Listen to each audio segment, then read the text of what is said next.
আয়েশা, বিয়ের আগে তোরে কিন্তু আমি 3বার স্বপ্নে দেখছিলাম। বড্ড খুশি হয়ে গেলেন আয়েশা। এরপরে বললেন, 3বার স্বপ্ন দেখার পরে তোমার ব্যাপারে মনের মধ্যে কেমন কেমন যেন ভালো লাগে। তারপরে একটা ছোট্ট কাগজের মধ্যে, জান্নাতি কাগজ, রেশমি কাপড়ের মধ্যে তোমার চেহারাটা এনে জিব্রাইল বললেন, দেখেন নবী কেমন লাগে। আমি কইলাম, ভালো লাগে।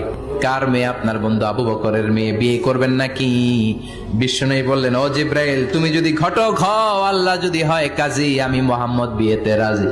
বিয়ে হয়ে গেল, কিন্তু ঘরে দামি ফার্নিচার নাই, টাকা পয়সাও তেমন নাই, কিন্তু আছে খালি সুখ।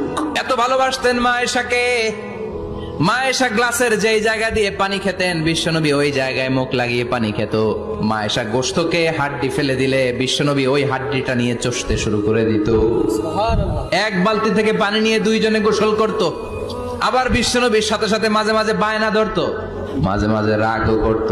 বিশ্বনবী বলেন, আয়েশা, কখন তুমি রাগ করো, কখন তুমি আমারে ভালোবাসো আমি বুঝি। মা আয়েশা বললেন, কেমনে বুঝেন? বিশ্বনবী বললেন, যখন তুমি রাগ করো তখন নামাজের পরে দোয়ার মধ্যে বলো, ও ইব্রাহিম আলাইহিস সালামের আল্লাহ, আপনি আমার উপর দয়া করেন।